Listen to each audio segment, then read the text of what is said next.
Hey y'all, it's Kathleen, and MC. your two favorite winos. It's that time again, so grab a glass, Or a bottle. unless you're driving, and let's get weird. This podcast contains adult content and crime details which might not be suitable for all listeners. Please drink responsibly.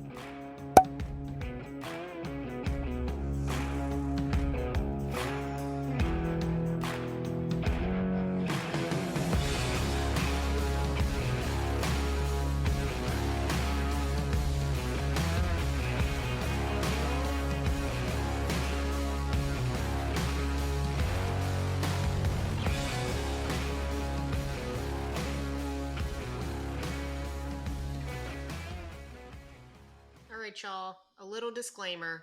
We are not sommeliers. We are not investigative journalists, police officers, psychologists, or authors. We are just a couple of winos with an opinion. We want to thank law enforcement officers, authors, investigative journalists, and fellow podcasters because none of our individual research would be possible without your hard work. So cheers to y'all for paving the way for us and helping to make this show possible.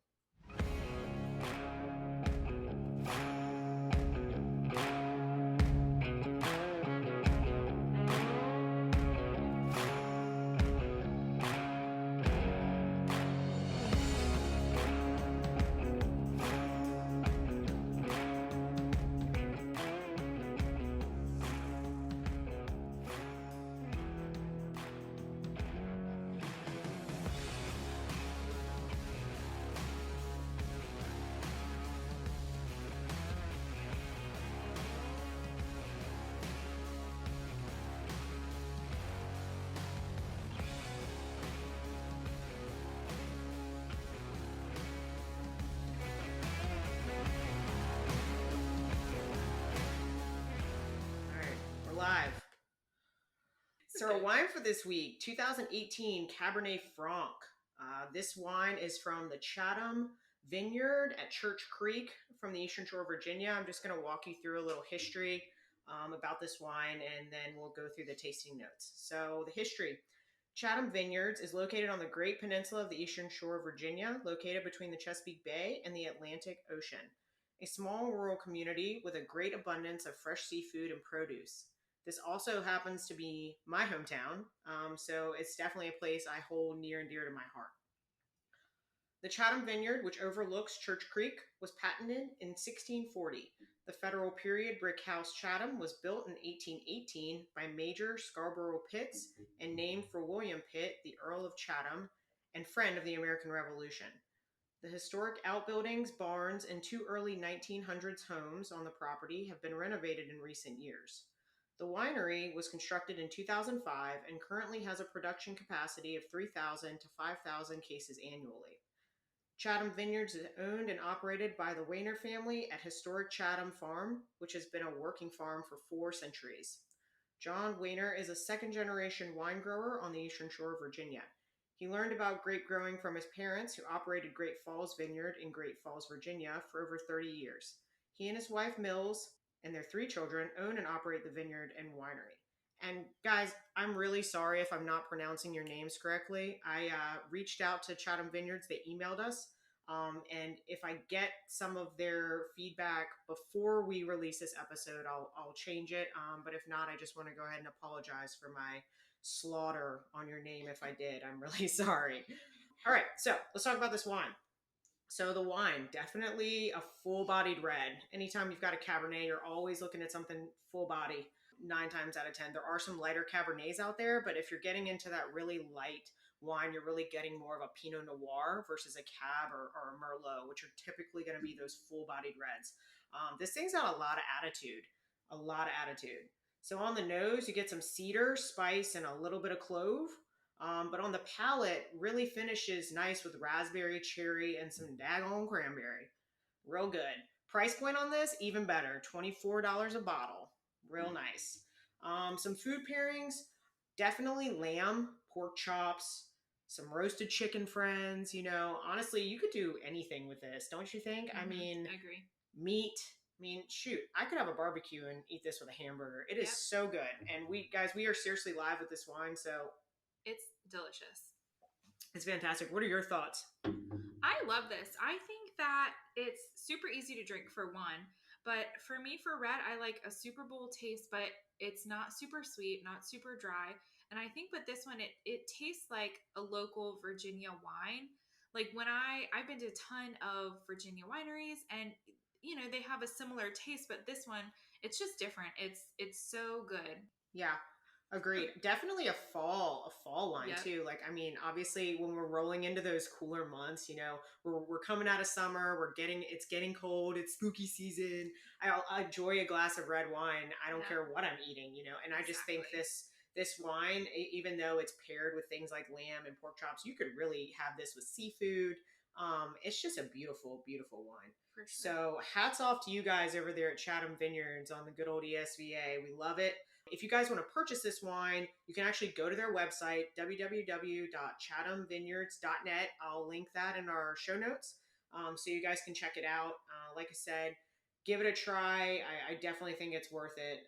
And if you're in the area, if you're local to Virginia, if you have a chance, go out there, see their winery. It is beautiful. It's gorgeous. But yeah, without further ado, we're going to hop on into this crime. So I'm going to turn the mic over to Kathleen. You guys really aren't going to hear from me much. I'm going to try to keep the banner to a minimum. And yeah, we're going to kick this thing off. You ready? Mm-hmm. Let's go. All right, let's do it.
Today, I want to tell you guys about John Emil List, a man born in Bay City, Michigan in September of 1925. He was an only child to German-American parents, Mother Alma Barbara Florence List and Father John Frederick List. The family were devout Lutherans and even taught Sunday school on occasion. Lutheranism was founded by Martin Luther, a 16th century German reformer whose theology ended up launching the Protestant Reformation. Unlike Calvinism, Lutherans retained many of the sacramental teachings of the pre-Reformation Church. Unlike Calvinism, Lutherans retained many of the sacramental teachings of the pre-Reformation Church with a particular emphasis on the Lord's Supper. Lutheran theology differs from Reformed theology in Christology, divine grace, the purpose of God's law, the concept of perseverance of saints, and predestination. As a child, John was expected to be an outstanding student and Christian. He grew up seemingly normal, aside from his rigorous religious upbringing, which he genuinely identified with. Growing up, John and his mother appeared to be very close. She did her best to protect him and included him in her social life, which pretty much revolved around the church. It was said that they read parts of the Bible together every night before bed, even throughout his adulthood. Unlike John's warm and welcoming mother, John's father wasn't very interested in having a relationship with him. The only interaction John had with his dad was through his mother. He often referred to him as the boy instead of addressing him by name. It's pretty obvious from sources I've read that John Sr. was a cold and unsympathetic man. John Jr. didn't even have his own personal bedroom. He was forced to live in the parlor of their family home, which gave him no privacy or seclusion from the watchful eye of his parents. Soon after graduating from high school, he joined the army, even though his mother was openly against it. John served in the infantry as a lab technician during World War II. This duty seemed to fit John's personality, and he excelled quickly. About a year later, John's father died. He returned home for the services, and at the funeral, John was described as cold and pretty unaffected by his father's death, which is kind of understandable given their detached relationship. Shortly after, John was discharged from the Army and decided to get his degree. He received his bachelor's in business administration and then a master's degree in accounting from the University of Michigan in Ann Arbor. After graduating in 1950, John was again called to serve as the Korean War was in full swing. He was stationed at Fort Eustis, where he met a woman named Helen Taylor. Helen was the widow of an officer who was killed in action in Korea. She had a 9-year-old daughter at the time, Brenda, from her previous marriage. John and Helen fell head over heels for one another, and it wasn't long before Helen told John she was pregnant. Ecstatic over their unborn child, John suggested the two get married, and Helen willingly agreed. Soon after the marriage, John found out that Helen was in fact not pregnant, which upset him and understandably put some strain on their relationship. It's worth mentioning that from the beginning, John's mother did not approve of this relationship, especially the marriage. Naturally, this became frustrating and began to put John in a difficult position, constantly feeling trapped in between his mother and wife. Eventually, Alma did accept their marriage, but from what I can tell, the two never really had a strong relationship. John and Helen moved around quite a bit, and after his second tour was finished, they ended up in Kalamazoo, where they went on to have 3 children, Patricia, John III, and Frederick. Over the next decade, John jumped around to multiple jobs. During this time, Helen started having numerous health issues, which resulted in her drinking excessively and also becoming addicted to tranquilizers. After multiple hospital visits, Helen admitted that the symptoms she was experiencing could be possible side effects of a disease she suffered from and was treated for back in the 1940s. Helen was diagnosed with syphilis, which she contracted from her previous husband. She explained that she was no longer contagious, and this is why John and their children were not affected by the disease. It's unclear whether or not this was true, but either way, Helen was self-medicating to a point of destruction. However, her symptoms did cause some blindness in her right eye and multiple miscarriages. Along with these issues, she started spending well above their means, and her focus seemed to shift away from the family and her faith. In 1965, John accepted a job as a vice president of a bank in Jersey City. Everything seemed to be aligning for him. He packed up his family, along with his mother, and moved to a sprawling Victorian mansion named Breeze Knoll. The mansion had everything you can imagine.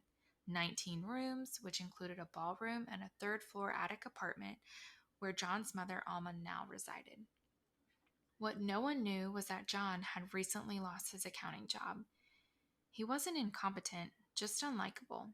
It's safe to say that his family wasn't aware of his most recent unemployment because everything seemed to be fine in late 1971. John would get up, get ready for work, say goodbye to his family, and leave for the day. He would then go to the train station and wait. He would wait all day long, reading newspapers to pass the hours, and then when it was time, he would head back home. This constant revolving door of joblessness left John financially strapped and unable to make his mortgage payment. He even started stealing money from his mother's account just to make ends meet. There were also other issues. John felt that his socially active children were neglecting their spiritual needs. It especially bothered him that his oldest daughter, Patricia, was interested in becoming an actress, which he thought was improper in the eyes of God. Although, to his neighbors, the List family seemed to have it all. It wasn't until December of 1971 that they started noticing some strange things happening at the List home. They noticed that day and night, the same lights would be on until they started burning out one by one. In fact, a neighbor ended up calling the police and asked if they would come do a welfare check on the List home. The police came, did an outside search of the house and property, and didn't really see anything suspicious or out of the ordinary, so they believed that the family had just gone on an extended vacation. A concerned teacher of Patricia's had an eerie feeling and decided to give the List home a visit after a month had passed and no one had heard from the family. He called the police after finding the house dark and what seemed vacant. Officers entered the home through an unlocked window in the basement, went upstairs to the main floor where they came upon a grisly scene. The bodies of Helen and her 3 children, Patricia, John III, and Frederick, were lying on sleeping bags in the ballroom, with rags placed over their faces. They had been shot to death, and there was no sign of John Sr. Police searched the rest of the home. They found John's 84-year-old mother upstairs in her apartment on the 3rd floor, shot to death as well. While searching, police also found a 5-page letter dated a month prior that List wrote to his pastor, which he left on the desk in his study. We will link a copy of this letter as well, even though it's kind of difficult to read. But in this letter to his pastor, List explained that he was sorry and that he felt that this was the only way to ensure his family's way into heaven. He claimed he killed his mother because at her old age, the rest of the family's deaths would have been, quote, too much of a shock for her, end quote. He explained that Helen and the children wished to be cremated and that his mother had a plot at the cemetery back in their hometown of Michigan. He talked about how he prayed after the murders and how he put much thought into it. He finished the letter by stating that, quote, Mother was upstairs in the attic. She was too heavy to move, end quote. A nationwide search was launched for John. The family car was soon found at JFK Airport, but there was no evidence that John had boarded any flights. Police got hundreds of leads, but none of them led police to John. It wasn't until 18 years later, when an episode of America's Most Wanted was aired, that police received a call from a Colorado woman that would change everything. In this episode, forensic artist Frank Bender made a clay sculpture of John, which was recognized by a former neighbor he had while living in Denver. She said that even though she knew him as a man named Bob Clark, she was sure this was the same man. He was no longer living in Denver, and the neighbor believed he was in Virginia, working as an accountant. Authorities tracked List down just 2 weeks later and arrested him for the brutal murders of his entire family. John denied allegations for months and stated that his name was Bob Clark and he knew nothing about these murders. It wasn't until fingerprints were matched to prints from his military record that he finally confessed. Police were finally able to learn the shocking details of what happened that day in late December of 1971. Just as he always did, John got ready for his day and came downstairs to find his wife sitting in the kitchen having her coffee. He went behind her, shot her in the head with a 9mm Steyr pistol, and then went upstairs to his mother's 3rd-floor attic apartment. He greeted her, and when she asked what that loud noise was, John shot his own mother just above her left eye, killing her instantly. Evidence shows that his mother fell forward and broke both of her knees on the way down. He then rolled his mother in a carpet and left her there. Then he went back downstairs and lay in wait for his children to return home from school. His daughter Patricia and younger son Frederick were the first to arrive home. As soon as they entered the home, he shot them both in the back of the head, killing them instantly. He then went to the kitchen to make himself a sandwich and then went out to run some errands, one of which was to his bank to close his account and his mother's. He then went to his favorite son, John Jr.'s school, to watch him play in a soccer game. After watching the game and then giving his son a ride back to their home, he did the same as the others and shot Frederick in the chest and face. This time was different, though, because Frederick tried to fight back, resulting in 8 to 9 gunshot wounds. After he was sure Frederick was dead, John placed his family's bodies on sleeping bags on the floor in the ballroom. He cleaned the house, removed himself from all family photos, and went to sleep. The next morning, he turned the AC down to the lowest setting, played religious music over the home speakers, and vanished. This grisly scene wasn't discovered until 29 days later on December 7th. This was due to the excuses John gave the church, schools, neighbors, and friends regarding a long extended family vacation. Although the sight inside the home was horrific, the smell was worse. Even though he turned down the thermostat, decomposition had set in and the odor that greeted the first responders was impervious.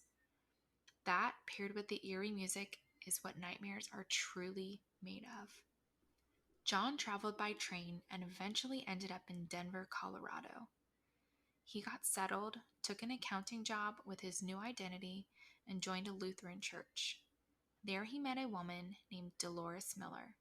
The two really hit it off and got married in 1985, and then they moved to Midlothian, Virginia, which is where he was found and arrested in 1989.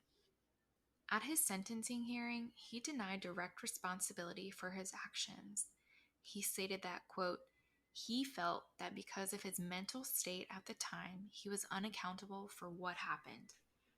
He asked all affected by this for their forgiveness, understanding, and prayer, end quote. The judge didn't care about his statement, and this was his response, quote, John List is without remorse and without honor. After 18 years, 5 months, and 22 days, it is now time for the voices of Helen, Alma, Patricia, Frederick, and John to rise from the grave, end quote. He imposed a sentence of 5 terms of life imprisonment to be served consecutively, which was the maximum permissible penalty at the time. List filed an appeal saying his judgment was impaired by PTSD due to his military service. He also argued that his letter to his priest was a private confession and therefore inadmissible as evidence. Understandably, a federal appeals court rejected both arguments. He was interviewed by Connie Chung in 2002 at the New Jersey State Prison. He expressed remorse for his crimes and said he wished he had never done what he did. He admittingly regretted his actions and had prayed for forgiveness ever since. When he was asked why he had not taken his own life, he said, quote, he believed that suicide would have prevented his acceptance into heaven and wouldn't allow him to be reunited with his family, end quote. John List died of complications of pneumonia in 2008 when he was 82 years old. Lives were taken far too soon. But John List, after 18 years, ended up exactly where he belonged, in prison, paying for the crimes he thoughtlessly committed.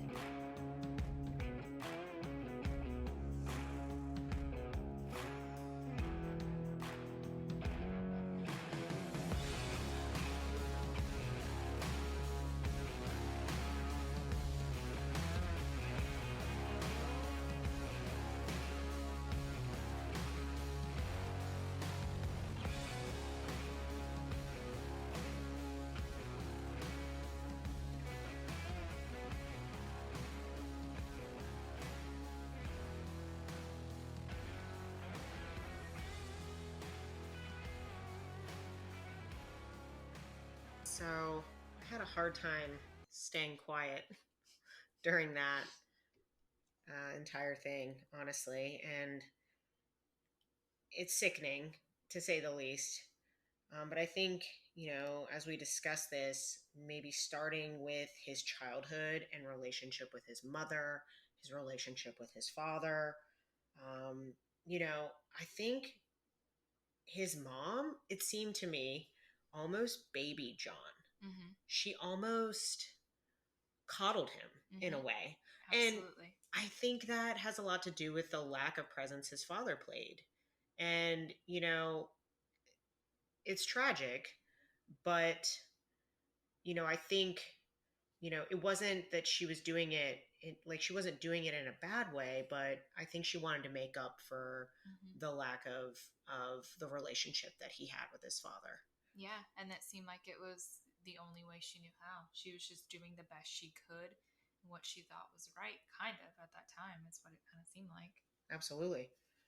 And then, you mentioned their rigid religious upbringing, his, how strict his parents were, and being a German American family, and being devout Lutherans, that played such a big role in his development, from the hobbies he probably had, which Mm-hmm. probably weren't very social. I mean, I, not saying that you can't be devout in your religion and be unsocial, but it seemed like his family kept him kind of locked away. In a little bubble, almost. Yeah. Yeah. In that, like, world of innocence. Mm-hmm. So, all of those things definitely had some, if not a lot of impact on the way that he developed, Sure. and then that kind of segues me into him as an adult. He was obviously a very intelligent guy, Mm-hmm. graduated with a master's degree Yep. from the University of Michigan, but also losing these jobs that he was getting. So super smart on this end, but then losing all of these jobs. So that makes me think, like, well, did his IQ have something to do with maybe him being socially awkward, Mm-hmm. or affect his ability to interact with his peers? I know that, you know, there are people that are highly intelligent that have a harder time interacting with their peers, not because they don't want to, but more so because they probably don't feel like they can be related to, or Yeah. are relatable. So, that was another part that really stuck out to me. And then leading up to the crime, he loses his job. This overwhelming feeling of failure obviously starts to settle in. Mm-hmm. So now he's embarrassed. He's feeling like a failure. Ton of guilt, it seems like. Yeah, absolutely. He's hiding this from his family. He's pretending to go to work every day. Mm-hmm. He's getting dressed. He's going to the train station and just sitting there all day. That too is telling, because after he murders his family, he said that the only way to save them was to murder them, Mm-hmm. and save them from that embarrassment. And then he also said, "Oh, I didn't kill. I don't believe in killing myself, because if I kill myself, then I won't be permitted into heaven to be reunited with my family." But God was A-okay with you murdering your family, John? I mean, right. Exactly. you know what I mean? Like, it's twisted.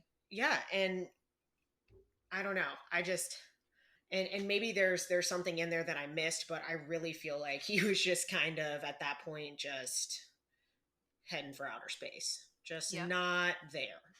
And so, like the bullet points are: he murdered his entire family, he killed them so they could go to heaven, he had financial problems, he was having marital issues with his wife, who might have contracted syphilis from her husband. Mm-hmm. Prior to meeting John and prior to them having their children, she was an alcoholic. She was addicted to tranquilizers, Mm-hmm. which, that's hardcore. Intense. That's intense, yeah. Then after all this, he assumed a new identity, and ran. So it wasn't like he felt any remorse, or outwardly, at least to me, it doesn't seem like he outwardly showed remorse. Because I mean, if you are moving and running and you have a new identity, that means that you just didn't get caught. Yeah. Like, you're not ashamed that you committed an act, but you're just trying not to get caught at this point. You're not going through this crazy grieving process. Right. Like, all right, moving on. What's right. next? It gets remarried. I mean, all of that, And then he's in this sprawling mansion, and there is a solution in this mansion to all of his financial problems. Mm-hmm. All of them. You want to tell him a little bit about what that is? Yes. So in the ballroom, there's this beautiful skylight. It's a Skylight, Tiffany. the original Tiffany skylight, and at the time, it was worth over $100,000, and they weren't that much in debt, really. Yeah, right? $11,000. $11,000. So if he would have thought to, sell this skylight, that would have eliminated all of their financial issues. So then it kind of makes you think, okay, maybe this was just one of the excuses that he was like, okay, we're in debt, but didn't really try anything to fix it. Like he wasn't going and applying for different jobs. He was sitting, waiting, and thinking all day long. Right. So, also, like him being an accountant, and you couldn't have figured that out. Like, I'm $11,000 in debt. Skylight right. is $100,000.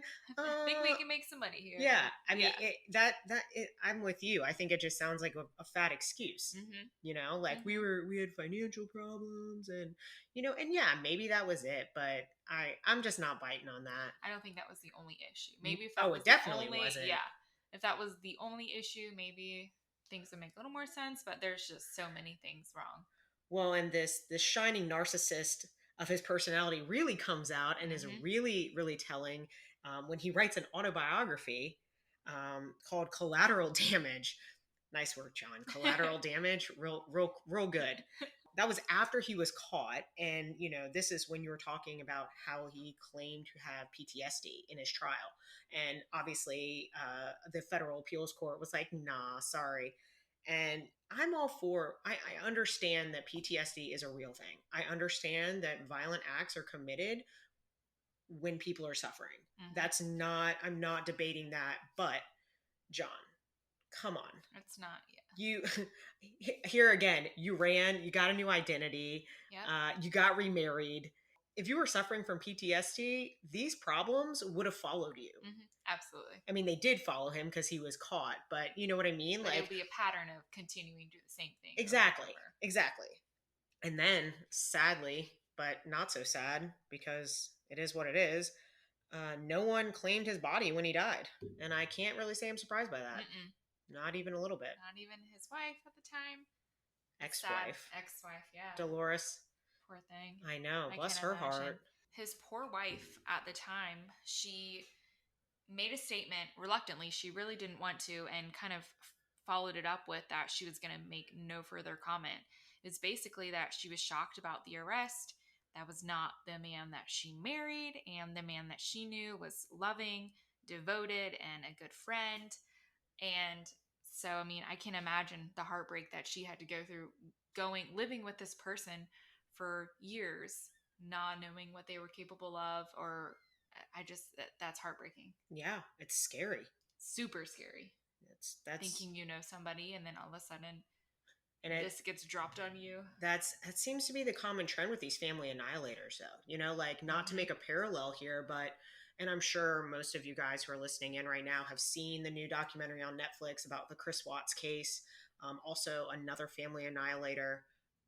That story shook me to my core. I think it shook the nation to their core.